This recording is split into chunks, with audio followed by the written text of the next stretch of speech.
하나님의 말씀 봅니다. 하나님의 말씀은 요한복음 7장 37절에서 39절까지의 말씀입니다. 요한복음 7장 37절에서 39절까지의 말씀, 신약성경 157쪽에 있습니다. 신약성경 157쪽에 있는 요한복음 7장 37절에서 39절까지의 말씀을 다 같이 한 목소리로 합독하도록 하겠습니다. 다 같이 읽습니다. 37절, 38절, 39절 세 절의 말씀을 같이 읽겠습니다. 명절 끝날 곧 큰 날에 예수께서 서서 외쳐 이르시되 누구든지 목마르거든 내게로 와서 마시라. 나를 믿는 자는 성경의 이름과 같이 그 배에서 생수의 강이 흘러나오리라 하시니 이는 그를 믿는 자들이 받을 성령을 가리켜 말씀하신 것이라. 아직 영광을 받지 않으셨으므로 성령이 아직 그들에게 계시지 아니하시더라. 아멘.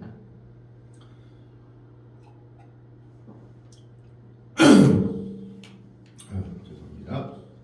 오늘 말씀에 나오는 명절은 어떤 명절이냐 하면 유대인들의 3대 절기가 있습니다. 6월절, 그 뒤에 나오는 초막절 합쳐서 6월절 초막절, 6월절 무교절 합쳐서, 그 다음이 무슨 절기냐? 맥추절, 첫 열매를 드리는 절기걸 맥추절이라고 합니다. 쇼실절이라 하기도 하죠. 그리고 나서 49일, 50일이 돼서 드리는 절기가 바로 초막절입니다. 그걸 장막절, 수장절이라 말하기도 합니다. 오늘 여기서 말하는 이 명절은 바로 마지막 절기인 초막절을 이야기하고 있습니다. 이 초막절의 의미는 크게 두 가지로 나눌 수 있는데, 첫 번째는 뭐냐 하면 광야 생활에서 그들이 물이 없어서 갈증에 허덕이고 있을 때 하나님이 모세를 통해서 르비딤 반석을 쳐서 물이 나오게 하셨습니다.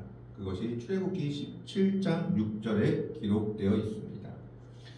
바로 그 광야 생활에서 하나님께서 목말라 하는 영혼들에게 물을 주신 것을 기념하는 그런 절기요.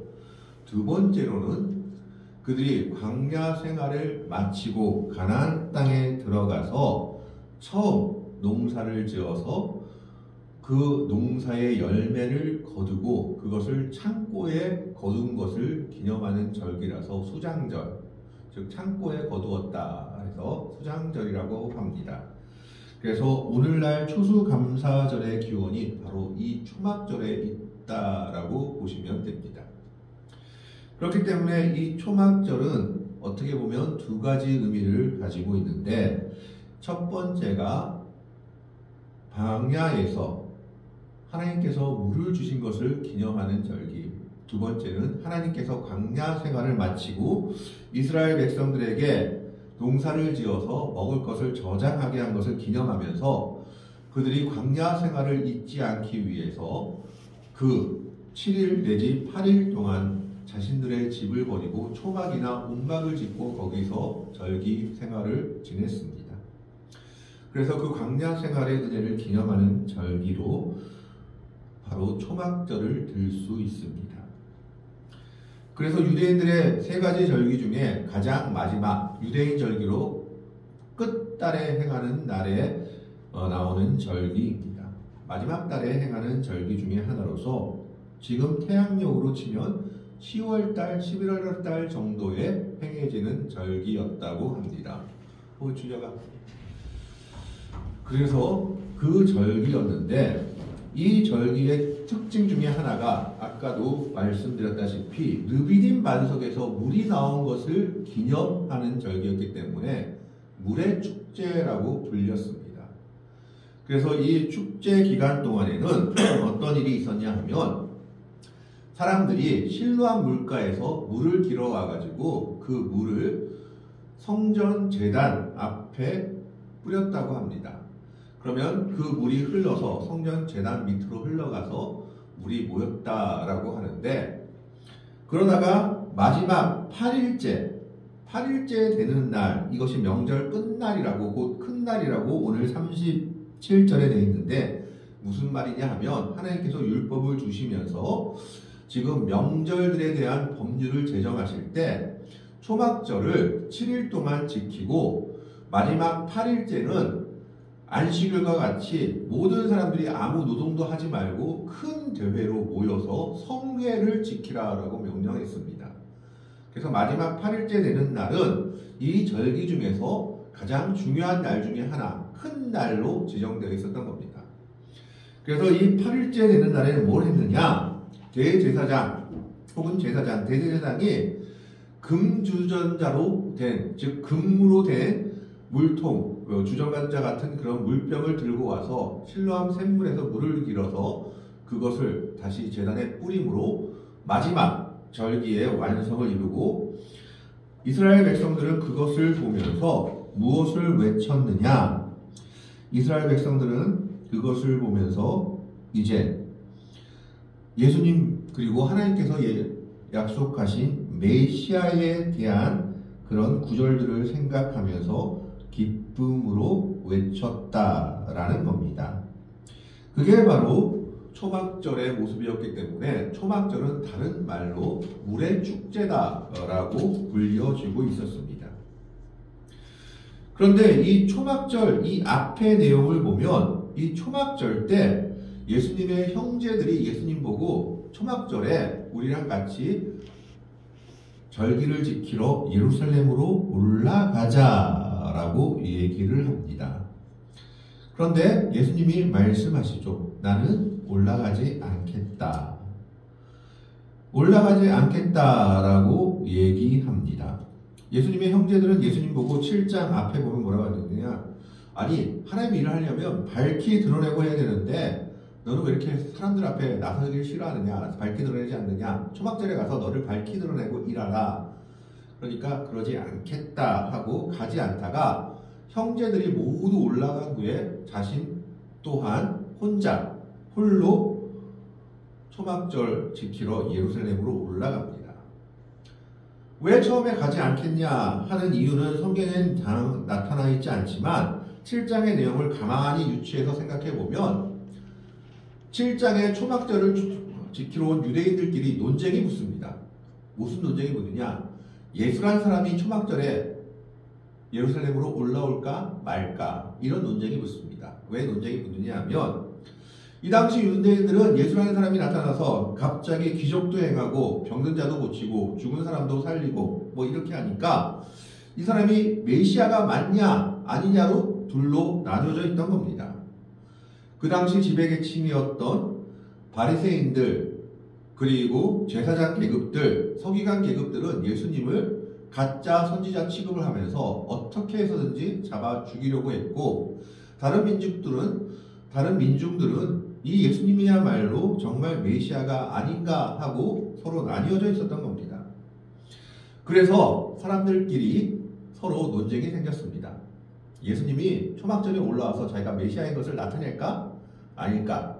그리고 또 하나는 저 바리새인과 서기관과 제사장들이 잡아 죽이려고 눈이 시퍼런데 아무리 예수라 해도 무서워서 어떻게 올라오겠느냐 하는 논쟁이 생겼던 것을 보여줍니다. 그래서 아마 예수님은 이런 논쟁과 이런 시끄러운 일을 피하고 싶었던 것 같습니다. 자신의 말씀, 하나님이 전해주는 말씀을 사람들이 듣고 그것에 집중하기를 바랬지 그 외적인 것의 논쟁에 아마 휘말리기 싫었던 모양입니다. 그래서 처음에 형제들이 같이 가자 할 때 자기는 가지 않겠다 하고 몰래 형제들을 보내고 예루살렘으로 올라가서 하나님의 말씀을 전했던 겁니다. 그러면서 오늘 말씀에 마지막 날 자기가 정말 하고자 했던 말씀을 하고 있는 겁니다. 37절에 보면 명절 끝날, 아까도 말했다시피 제사장의 금준절을 가지고 물을 붓는 그날이고 이것은 메시아가 오는 것을 기대하는 그런 절기였습니다. 곧 큰날, 8일째 되는 날에 모든 사람들이 이 명절을 끝내면서 이 명절의 절기를 지키려고 왔을 때 예수님이 서서 외쳐 이르시되, 딴 때는 보면 예수님이 앉아서 가르치기도 하고 뭐 들어가서 서서 가르치기도 했는데, 여기서 서서 외쳐 이르시되는 것은 그만큼 중요한 말이고 그만큼 많은 사람들이 듣기를 원했다라는 것을 알 수 있습니다. 그러면서 뭐라고 얘기합니까? 누구든지 목마르거든 내게로 와서 마시라 라고 얘기합니다. 이것은 요한복음 4장에서 수가성 여인에게 말했던 말씀과 비슷합니다. 주여 나에게 이런 샘물을 주소서, 영생하도록 하는 샘물을 주소서 라고 수가성 여인이 예수님께 말했듯이, 지금 예수님은 유대교의 압박과 로마의 압박 속에서 괴로워하는 민중들에게 목마름을 지니고 있다면 예수님께로 와서 그 목마름을 해결하라고 초청하고 있는 겁니다. 이 목마름을 해결해야 되는 첫 번째 조건이 있습니다. 뭡니까? 목말라야 합니다. 목마르지 않다면 아무도 예수님께로 갈 이유가 없다라는 겁니다. 세상이 주는 달콤함과 즐거움에 취해서 자신이 영원히 죽어가는지도 모르고 있다면, 유대교의 압박이 압박인지도 모르고 로마의 압박이 압박인지도 모르고 그것이 오히려 당연한 듯이 즐거운 듯이 살고 있다면 예수님의 은혜가 필요 없는 겁니다. 그러나 그 세상 속에서 정말 심한 갈증을 느끼고 영적인 갈증, 육적인 갈증을 느끼는 모든 사람들은 하나님의 은혜를 필요로 하고, 그 사람들은 하나님의 독생자인 예수님 앞으로 나와야지만 그 목마름의 문제가 해결될 수 있다라는 것을 말하고 있습니다. 그래서 첫 번째 조건이 뭐냐? 목말라야 합니다. 세상에 이미 취해가지고 목마르지 아니한 자는 예수님께 나올 생각도 나올 이유도 없는 겁니다. 그래서 누구든지 조건이 없습니다. 아무나 나오는데 어떤 자가 나오냐?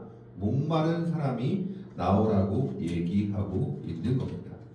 그러면서 내게로 와서 마시라 라고 얘기하고 있죠. 38절의 말씀에 보면 나를 믿는 자는, 그러면 그 사람들을 갈증을 해결해 줄 것인데, 그 갈증을 해결해 주는 첫 번째 조건이 뭐냐? 나를 믿는 자는. 목마른 자가 나왔는데 그 목마름을 해결하는 첫 번째 조건이 무엇이냐? 예수님을 믿어야 합니다. 나를 믿는 자는, 예수님에 대한 믿음이 없이는 이 세상의 갈증과 목마름이 도저히 해결할 수 없다라는 겁니다.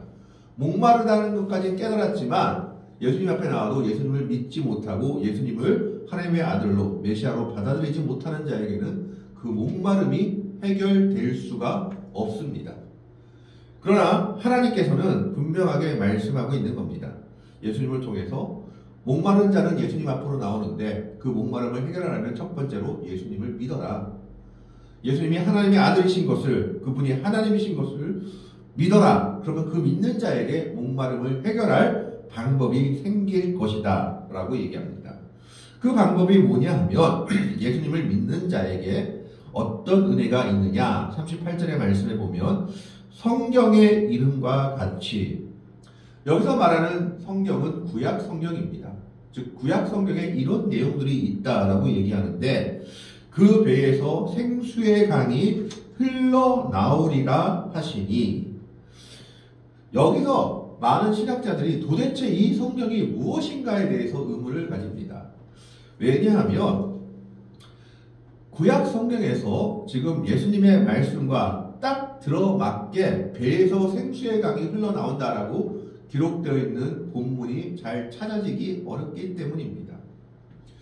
그래서 이 예수님의 말씀을 신약학자들은 구약과 연결시켜서 몇 가지 구약을 예로 들어 얘기하고 있습니다. 첫 번째가 방금 말씀드린 출애굽기 17장 6절, 이스라엘 백성들이 광야에서 물이 없어서 정말 목말라 죽을 지경에 이르렀을 때 모세를 통하여 르비딤에 있는 반석을 쳐서 그 반석에서 물이 나게 하신 것처럼 바로 그 사건을 가리킨다. 반석에서 물이 나온 사건을 가리킨다. 그것이 그 배에서 생수의 강이 흘러나오는 것이다 라고 얘기하기도 하고, 또 어떤 사람은 전도서에 나오는 말씀을 이야기하기도 하고, 그리고 또 가장 많은 사람들이 이야기하는 것은 에스겔서 47장에 나오는 성경을 이야기합니다. 에스겔 47장에는 무엇 내용이 있느냐? 하나님께서 포로로 잡혀간 이스라엘 백성들에게 에스겔을 통해 환상을 보여주시면서 하나님의 성전이 회복될 것을 보여주시는데, 그 회복이 뭐냐? 성전 제단에서부터, 즉 지금으로 얘기하자면 이 강대상 있는 이곳에서부터 물이 흘러나오는 겁니다. 그 물이 흘러나오는데 얼마나 많이 흘러나오는지, 하나님께서 주시는 물이 온 성전이 잠길 뿐만 아니라 그 근처에 있는 모든 일대가 잠겨가지고, 심지어 어떻게 됐느냐? 죽음의 땅이었던 갯벌이 소생이해서 거기서 물고기가 뛰어노는 역사가 일어난다라고 기록하고 있습니다. 아마 그 에스겔 47장의 내용이 아닌가라고 보아하는 성경학자들은 예수님의 말씀을 에스겔 47장과 결부시키기도 합니다. 그러나 정확한 것이 무엇인지는 잘 알 수는 없지만, 분명히 구약 성경에 나와 있는 것처럼 그 배에서 생수의 강이 흘러나온다라고 얘기합니다. 여기서 이 배라고 얘기했을 때 이 배의 원어의 뜻은 무슨 뜻을 이야기하느냐? 사람의 깊숙한 내면을 가리킬 때 이스라엘의 관용적인 표현으로 배라고 가리킨다고 합니다. 우리가 진짜 배를 가리키는 것이 아니라, 지난주에 말씀드린 것처럼 발을 가리운다, 발이 생겼다 그러면 성기 아니면 대변을 본다라고 이제 의역적으로 해석했듯이, 여기서 그 배에서라고 말하는 것은 사람의 가장 깊은 내면에서부터를 의미하는 단어입니다. 거기서부터 에스겔이 말하는 생수의 강이 흘러나올 것이다 라고 말하고 있는 것이 가장 타당한 것으로 보여집니다. 그렇다면 그 생수의 강이 흘러나오는데 이 강이라는 것은 어떤 의미를 가지고 있을까요? 이 강이라는 것은 첫 번째, 여러분 강이라고 생각하면 물을 말하고 있는데, 물의 의미는 첫 번째 뭘까요? 물의 의미는 깨끗함입니다. 물로 모든 걸 씻잖아요. 그래서 정결을 의미합니다. 그래서 이 물의 의미는 바로 예수 믿는 사람들이 깨끗게 될 것을 의미하고 있는 겁니다. 성령의 은혜로 깨끗게 될 것을. 두 번째는 생명입니다. 물은 모든 생명의 역사의 근원이죠. 물이 없으면 사람이 죽고 모든 식물이 죽게 됩니다. 그래서 이 물을 나타내는 것은 생명을 주는 역할을 의미합니다. 자, 그러면 강은 어떤 의미를 가지고 있을까요? 첫 번째로 물이 모여서 강이 됩니다. 그래서 이건 뭘 말하느냐? 강은 아주 많다, 풍부하다, 풍성하다라는 의미를 강이 가지고 있습니다. 두 번째 강의 의미는 뭘까요? 강은요, 고여있으면 썩게 되죠. 그래서 강은 항상 어디로 흘러갑니까? 바다로 흘러가죠. 강은 흘러간다라는 의미를 가지고 있습니다. 흘러가면서 온 땅에 영향을 미치며 그 땅들이 생명을 얻게 하는 역할을 하는 것이 강의 역할이다라는 겁니다. 그래서 그 배에서 생수의 강이 흘러나온다라는 것을 우리가 의역적으로 생각해 본다면, 정말 예수님을 믿는 사람들은 그 깊은 곳에부터 성령의 은혜를 받게 될 것인데, 그 성령의 은혜로 성령께서 함께 하시면 어떤 일들이 일어나느냐? 깨끗하게 될 것이다. 내가 죄인이지만 예수님의 보혈로 성령의 은혜로 그것을 믿게 되는 순간 거룩한 백성이 될 것이요, 새로운 생명, 영원한 생명을 얻게 될 것이다.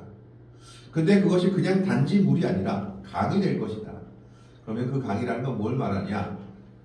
하나님께서 주시는 은혜는 자그마한 은혜가 아니라 커다랗고 풍성하게 주실 것이다. 우리가 생각하는 것보다, 너희가 생각하는 것보다 더 많이 주실 것이다. 그리고 그 강을, 생수의 강이 흘러나오게 된 사람들은 자기 혼자만 믿고 자기 혼자만 사는 것이 아니라 그 모습을 통해서 많은 사람들에게 다시 생명을 얻게 하고 은혜를 받게 할 것이다. 그 강은 흘러가서 다른 사람들에게 은혜를 나누어 주게 될 것이다. 그것이 목말라서 예수님을 믿는 자에게 주시는 바로 하나님의 은혜임을 얘기하고 있는 겁니다. 그렇다면 이 생수의 강은 정확하게 무엇을 이야기하느냐? 요한이 바로 답을 이야기합니다. 39절의 말씀에 보면, 이는 그를 믿는 자들이 받을 성령을 가르쳐 말씀하신 것이라. 그리고 뒤에는 이런 말이 나와 있죠. 예수께서 아직 영광을 받지 않으셨으므로 성령이 아직 그들에게 계시지 아니하시더라. 이 말은 예수님이 십자가에서 죽으시고 다시 부활하시고 승천하시기까지 그 이후에 성령이 오셨기 때문에 그 영광을 얻으시기까지 아직 시간이 있기 때문에 아직까지는 성령의 은혜가 제자들에게 임하지 않았지만 그것이 임할 것을 말하고 있는 겁니다. 그렇기 때문에 예수님은 지금 얘기하고 있는 것이 뭐냐? 결국 예수님을 믿는 자들에게는 성령이 임하게 될 것이고 성령의 은혜를 받게 될 것인데 그 성령의 은혜를 받는 자는 생수의 강이 그 안에서 흘러나오는 것처럼 그런 은혜를 받게 될 것이다. 그러면 그 생수의 강은 뭐냐? 생명을 주고 나를 깨끗게 해주는 구원의 역사를 일으키는 강이고 그것은 그냥 조금만 주는 것이 아니라 풍부하게 주고 넘치게 주시고 그리고 나 혼자만 받는 것이 아니라 나를 통해서 다른 사람들에게도 영향을 끼치는 그 은혜를 받게 될 것이다. 그것이 목말라 하면서 예수님께 나와서 예수님을 믿는 자들에게 주실 하나님의 은혜요. 예수님 성령을 받아 누리게 될 하나님의 백성들의 은혜라는 것을 말씀하고 있는 겁니다. 예수님은 지금 목말라 하는 자들에게 성령을 받을 것을 말씀하시며 그 성령의 은혜가 어떨 것인지를 얘기하고 있는 겁니다. 나를 믿는 자는 성경의 이름과 같이 그 배에서 생수의 강이 흘러나오리라. 조금 나오는 것이 아니라 강이 될 만큼 많은 은혜를 받을 것이다 라는 것을 얘기하고 있는 겁니다. 우리는 예수 그리스도를 믿는 자들입니다. 예수 그리스도를 믿음으로 말미암아 우리는 성령의 은혜를 받게 됐고 성령 하나님이 우리와 함께 동행하시고 있음을 믿음으로 고백합니다. 그 성령의 은혜를 받은 사람들은 어떤 사람들이냐? 하나님의 말씀으로 깨끗하게 된 사람들입니다. 우리가 깨끗해서가 아니라 하나님의 은혜로 깨끗함을 받고 영생의 생명의 은혜를 받은 사람들임을 기억해야 합니다. 그리고 그 성령의 은혜는 강과 같이 넓고 많이 우리에게 부어주실 것임을 허락될 것임을 약속하고 있는 겁니다. 하나님께서 성령을 통해 우리에게 주시는 은혜는 우리의 생각을 뛰어넘습니다. 우리의 생각과 관념을 뛰어넘어서 주시는 분이심을 우리는 인정하고 믿음으로 받아들여야 합니다.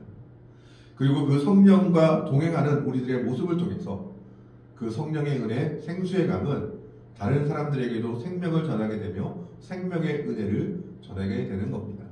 그것이 성령 받은 사람의 모습이요, 성령과 함께, 성령 하나님과 함께 동행하며 예수님을 나의 구주로 고백하며 믿음으로 살아가는 사람들에게 주시는 은혜임을 오늘 예수님은 이 말씀을 통해서 우리에게 말씀하고 있는 겁니다. 우리가 이 은혜를 받기 위해서는 첫째는 목말라야 합니다. 세상이 주는 것으로 내가 만족할 수 없음을 깨달아야 합니다. 그리고 목말라 예수님 앞으로 나와야 되고 그 은혜를 받기 위해서는 첫째로 예수님을 진정으로 믿음으로 나의 구주로 고백하며 받아들여야 합니다.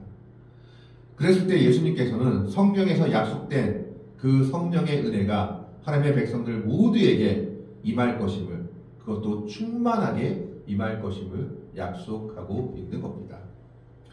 오늘 우리는 이 말씀을 기억하면서 세상에서 만족하는 자들이 아니라 세상이 우리에게 주는 것으론 우리가 정말 그 깊은 곳, 영혼의 갈증을 해결할 수 없음을 깊이 깨닫고 그리스도를 믿는 자로서 성령의 은혜를 받아 누리며 정말 생수와 같은 생수의 강이 흘러나오는 그런 은혜를 체험할 수 있는 복되고 아름다운 믿음의 성도들이 되시기를 바랍니다.